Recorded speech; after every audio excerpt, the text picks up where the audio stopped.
Kompas Bisnis hadir untuk Anda bersama saya Asri Gunawan. Hari ini kita akan membahas soal Bulog dan pupuk Indonesia yang diusulkan untuk menjadi di bawah satu bendera. Wakil Menteri Pertanian Sudaryono melontarkan ide pupuk Indonesia dan Perum Bulog berpindah kendali dari BUMN menjadi di bawah Kementerian Pertanian atau Kementan. Tujuan perubahan status ini untuk koordinasi agar semua hal yang menyangkut kedua BUMN itu dapat dilakukan dengan mudah. Pembangunan pertanian nasional selama ini dianggap terkendala masalah koordinasi karena tidak di bawah payung yang sama. Meski nantinya berubah bendera, Wamentan Sudaryono bilang tidak akan mengubah struktur organisasi kedua perusahaan tersebut. Saat ini, bagaimana status Bulog dan Pupuk Indonesia dan apa saja tugasnya? Kita lihat data berikut ini. Nah, saudara, status keduanya sama-sama di bawah bendera Kementerian BUMN, tetapi ada keunikan dalam Bulog. Jadi, Bulog walaupun statusnya BUMN, perusahaan ini juga menjadi operator penyelenggaraan cadangan pangan pemerintah atau CPP di bawah Komando Badan Pangan Nasional alias Bapanas. Sedangkan Pupuk Indonesia statusnya murni di bawah BUMN. Perusahaan ini merupakan holding company karena mengendalikan 10 perusahaan yang bergerak di bidang pupuk, logistik, utilitas pangan, dan perdagangan di seluruh Indonesia. Kalau masih ada yang bingung, Pupuk Indonesia dulunya ini bernama Pupuk Sriwijaya atau Pusri. Perubahan ini terjadi pada tahun 2012 lalu. Nah, selanjutnya saudara, tugas utama Bulog tidak hanya menjaga stabilitas stok dan harga pangan, tetapi juga memperkuat cadangan pangan pemerintah. Bulog berperan sebagai off-taker atau pembeli siaga hasil produksi pertanian yang telah ditetapkan. Bulog sejak 2023 atau tahun lalu diminta oleh Bapanas untuk melaksanakan program penugasan stabilisasi pasokan dan harga pangan beras di tingkat konsumen. Kembali mengingatkan lagi saudara, harga beras dalam beberapa tahun terakhir terus naik drastis. Di tahun 2024, Perum Bulog juga kembali ditugaskan pemerintah berdasarkan surat Kepala Bapanas dengan target penyaluran beras sebanyak 1,2 juta ton. Nah, apakah ini bisa disimpulkan bahwa Bulog hanya sebagai operator pebanas, tetapi ruang geraknya tidak bebas karena terkait BUMN yang berorientasi profit? Mana yang lebih baik bagi Bulog? Sebagai penyangga pangan atau sebagai badan usaha yang targetnya adalah untung? Nah, kita akan tanyakan langsung ke narasumber nanti, tapi kita akan bahas soal masalah pupuk terlebih dahulu. Di tahun 2024, saudara, seharusnya menjadi masa kejayaan petani Indonesia karena anggaran subsidi naik sekitar 1 kali lipat menjadi 53,3 triliun rupiah. Tahun ini, saudara, alokasi subsidi pupuk juga masih besar, tetapi tidak sebesar tahun kemarin, yaitu jadi 44,16 triliun rupiah. Masalah langganannya adalah penyaluran dan serapan. Belum lagi sejak tahun 2022 jumlah komoditas pengguna pupuk subsidi juga dipangkas dari 70 komoditas menjadi hanya 9 komoditas. Ke-9 komoditas itu adalah padi, jagung, kedelai, cabai, bawang merah, bawang putih, tebu, kakao, dan kopi. Yang protes adalah petani singkong karena kehilangan pupuk subsidi membuat harga jual tapioka menjadi lebih mahal. Padahal produk turunan singkong banyak dipakai oleh UMKM. Nah, saudara, Kompas Bisnis sesaat lagi akan kembali dan masih dengan ulasan terkait dengan usulan peralihan kelembagaan Bulog dan Pupuk Indonesia menjadi di bawah Kementerian Pertanian bersama Guru Besar Institut Pertanian Bogor, Dwi Andreas Santosa. Sesaat lagi tetap bersama kami. Masih di Kompas Bisnis, saudara, bersama saya Asri Gunawan. Wakil Menteri Pertanian Sudaryono mengusulkan Pupuk Indonesia dan Perum Bulog ke depan berada di bawah Kementerian Pertanian. Saat ini Pupuk Indonesia berada di bawah Kementerian BUMN, sementara Bulog berstatus BUMN dan menjadi operator penyelenggaraan cadangan pangan pemerintah di bawah Komando Badan Pangan Nasional. Apakah usulan peralihan kelembagaan Bulog dan Pupuk Indonesia bisa menjamin stabilitas stok dan harga pupuk serta pangan? Sudah bergabung bersama kami Guru Besar Institut Pertanian Bogor, Dwi Andreas Santosa. Selamat pagi, Prof. Dwi. Apa kabar? Selamat pagi, Mbak Asri. Baik. Prof, pertanyaan pertama, ini apakah usulan Wamentan Sudaryono cukup solutif untuk mengatasi ketidakstabilan harga beras sekaligus juga permasalahan pupuk bagi petani?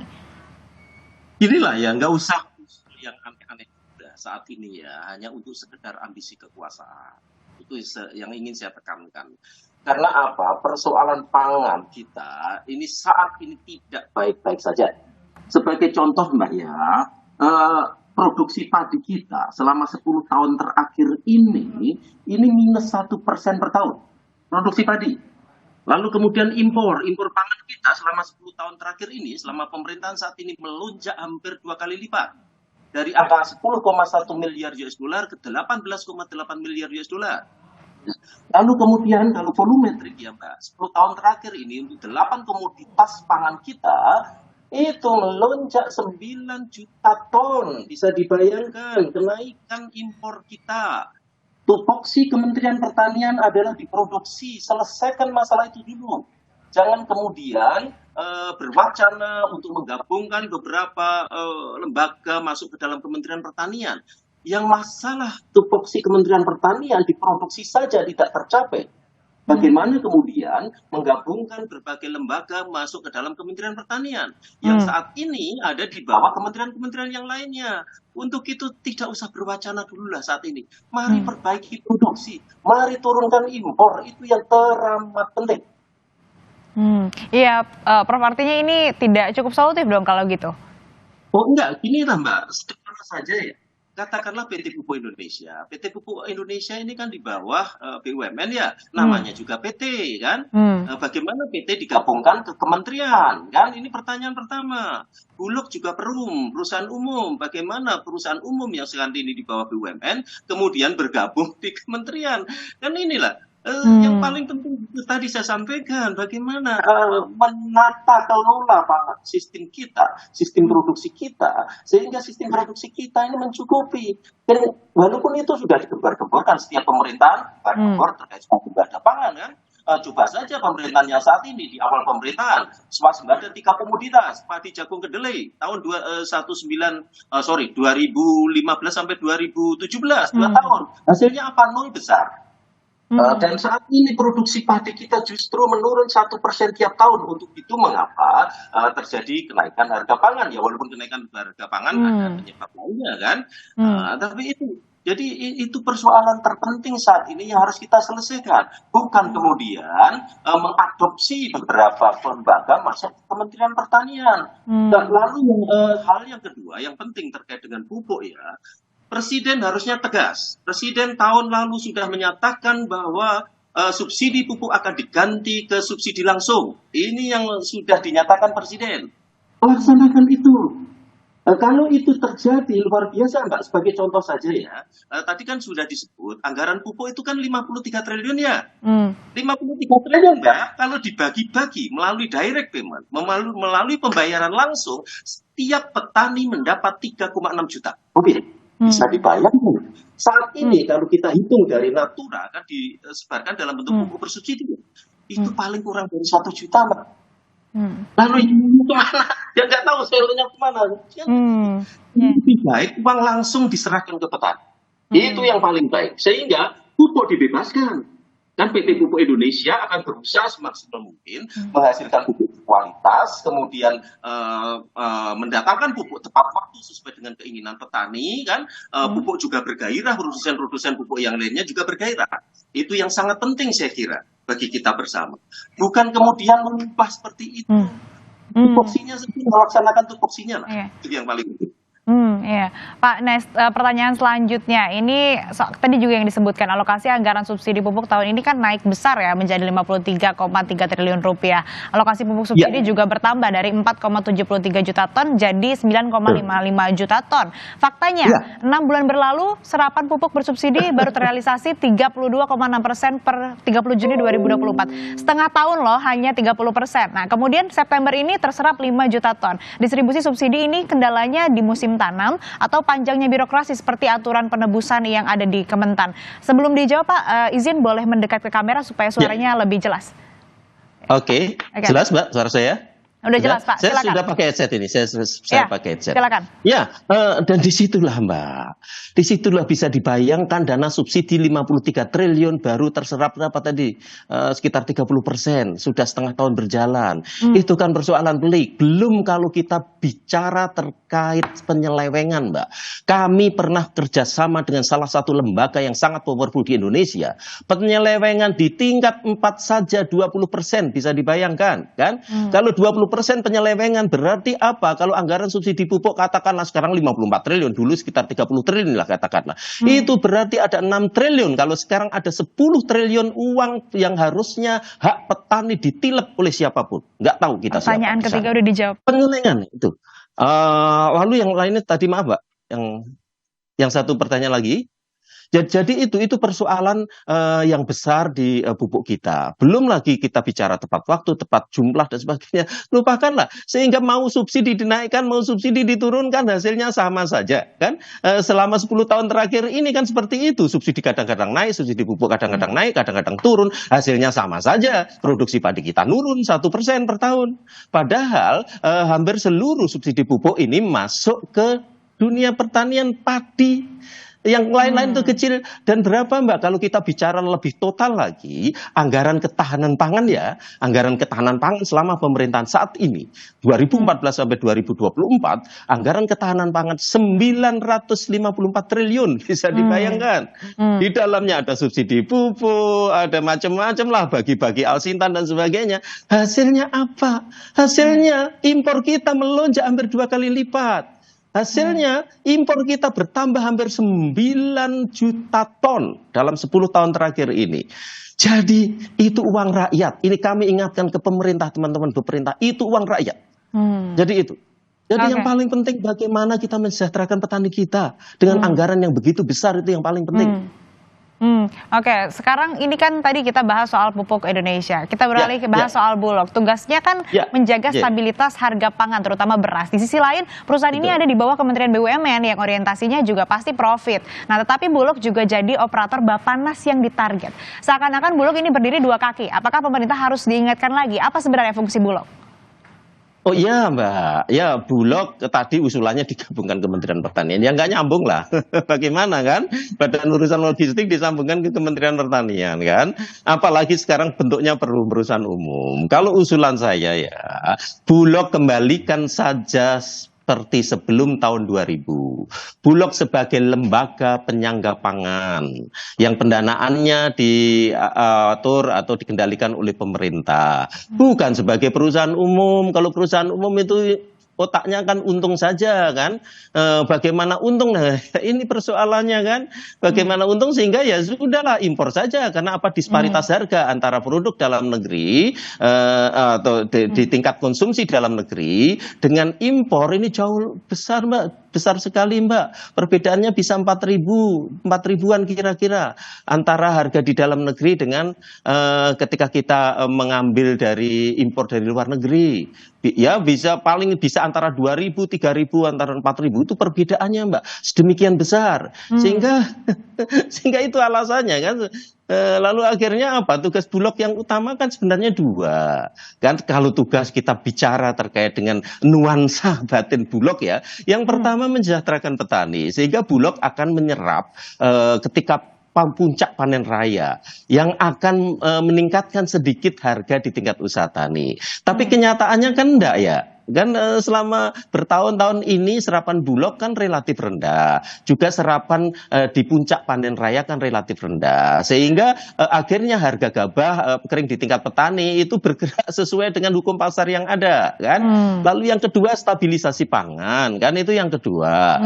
Stabilisasi pangan memang sebagian bisa ditempuh melalui tadi impor. Tapi itu kan juga menyengsarakan sedulur tani kita kan ya. Jadi itu karena akan menekan menekan petani, menekan harga di tingkat usaha tani. Kalau impor kita begitu besar, kan ini persoalannya. Sehingga Bulog, kalau menurut saya kembalikan Bulog sesuai dengan sebelum tahun 2000 sebagai lembaga penyangga pangan. Dan di bawah mana? Kalau seperti itu bisa di bawah langsung Badan Pangan Nasional. Kan bisa di bawah Badan Pangan Nasional itu bisa bergerak apa sih Mbak? Anggarannya berapa? 350 miliar. Bisa dibayangkan. Dengan anggaran sedikit itu lalu bisa apa Badan Pangan Nasional? Jadi sebaiknya Bulog kembali ke Bulog masa lalu di bawah Badan Pangan Nasional. Itu usulan saya. Sedangkan pupuk ya sudah seperti ini. Yang pupuk yang tadi solusinya direct payment. Serahkan uangnya ke petani. Petani yang megang uang. Itu yang paling penting. Pupuk biarkan terdistribusi, dipasarkan sesuai dengan harga pasar yang berlaku. Sehingga pengusaha-pengusaha pupuk siapapun baik negeri maupun swasta akan berusaha memberikan pupuk terbaik tepat waktu, tepat jumlah bagi sedulur tani kita. Itu yang terpenting. Uangnya serahkan ke petani itu. Jadi itu yang paling penting, Pak. Saya ingin mengulas lagi Pak tadi soal birokrasi distribusi pupuk dan juga beras. Ini bagaimana caranya bisa berjalan tapi juga tepat sasaran dan tidak terjadi hal-hal yang seperti sudah disebutkan tadi oleh Prof. Nah, distribusi pupuk kalau sesuai, kan sebenarnya Presiden sudah memerintahkan tahun lalu untuk direct payment. Ketika direct payment ini terjadi, selesai Mbak semua persoalan, kan? Direct ya payment. walaupun, direct payment itu uangnya langsung dipegang petani, Mbak. 53 triliun serahkan ke petani. 53 triliun serahkan ke petani. Biar petani membeli pupuk sesuai dengan harga pasar yang berlaku. Itu yang paling penting. Nah, dengan cara itu kan kita tidak lagi bicara tidak tepat waktu, tidak tepat jumlah, tidak terkait distribusi, penyelewengan hilang semua itu nanti. Nah, sudah barang tentu ada wilayah-wilayah tertentu misalnya yang remote area masih bisa diterapkan subsidi pupuk. Karena konsep subsidi pupuk dulu Mbak 40 tahun yang lalu itu sebenarnya itu masalah keterjangkauan bagi petani. Itu sudah 40 tahun yang lalu, sekarang persoalannya sudah sama sekali berbeda. Nah, program 40 tahun yang lalu masih dilaksanakan sampai saat ini kan ya nggak benar kan gitu kan. Di negara-negara lain amat sangat jarang Mbak yang disubsidi itu pupuknya itu. Jadi kan begini ya yang belum tahu, jadi subsidi pupuk 53 triliun itu masuk ke perusahaan pupuk, itu harus diingat kan ya. Baru perusahaan pupuk menjual pupuk sesuai dengan harga yang ditetapkan pemerintah berdasarkan nilai subsidi yang diberikan oleh pemerintah kan itu. Nah, kalau uangnya diserahkan ke petani kan beres. Jadi itu yang terpenting saya kira. Nggak usah berwacana yang aneh-aneh kan. Kementerian Pertanian silahkan ke tupoksinya saja. Tupoksi Kementerian Pertanian adalah peningkatan produksi. Nggak usah ngurusin pupuk, nggak usah ngurusin bulog dan lain sebagainya. Urusin peningkatan produksi itu yang terpenting. Dan harus dicatat tadi yang saya sampaikan, produksi kita tidak baik-baik saja. Karena 10 tahun terakhir ini produksi padi kita turun 1% tiap tahun. Dan itu melonjak hampir 2 kali lipat. Itu yang paling penting saya kira bagi Kementerian Pertanian. Nggak usah yang lain-lain lah, nggak usah mikir yang aneh-aneh. Ya, intinya birokrasinya lebih baik direct payment ini untuk memotong adanya penyelewengan begitu ya Pak. Kemudian juga fokus dari Kementerian Pertanian ini untuk produksi saja, tidak harus ngurusin bulog begitu ya. Nah, terakhir ini mungkin boleh singkat saja. Mana yang paling ideal untuk operasional dan tentu yang utama dampak positifnya dirasakan oleh rakyat begitu. Apakah bulog di bawah Kementan atau BUMN atau Bappenas? Bulog di bawah Bappenas lah, sudah barang tentu sesuai tupoksi Bappenas kan. Kan Bapak coba lihat aja lah perpresnya kan. Dan kalau bisa seperti tadi usulan saya, kan Bulog sementara ini di bawah BUMN ya. Ya sudah ubah saja Bulognya, kelembagaan Bulognya bukan sebagai badan usaha, tapi sebagai badan penyangga pangan langsung di bawah Badan Pangan Nasional. Tidak perlu lagi di bawah BUMN. Kan kalau sekarang ini ya pasti namanya perusahaan umum di bawah BUMN kan itu. Itu yang paling penting saya kira. Dan yang kedua terpenting Mbak ini ya, sejahterakan petani, sejahterakan sedulur-sedulur tani kita. Saya saat ini ada di Karanganyar, kumpul dengan sedulur-sedulur tani kami di Karanganyar. Saya persis bisa merasakan apa yang mereka rasakan. Bagaimana kondisi petani yang sesungguhnya saat ini. Jadi itu yang paling penting Mbak, sejahterakan petani, muliakanlah sedulur tani, maka produksi perlahan-lahan akan membaik. Bukan dengan cara tadi gabung-gabungan kementerian hanya sekedar untuk kekuasaan saja. Saya kira itu yang paling penting bagi kita. Ya, intinya untuk Bulog ini baiknya tidak usah di bawah Kementerian Pertanian begitu ya, di bawah Bappenas saja. Kemudian juga Kementerian Pertanian ini harus terus lebih memperhatikan kesejahteraan petani dan tadi birokrasi-birokrasi yang betul itu yang seperti apa, yang salah satunya adalah direct payment begitu kepada petani ini untuk juga menyejahterakan petani lebih baik lagi. Baik, terima kasih Prof. Dwi Andreas, Guru Besar Institut Pertanian Bogor telah bergabung bersama kami di Kompas Bisnis. Sehat selalu Prof. Sehat selalu juga Mbak Sri, makasih undangannya.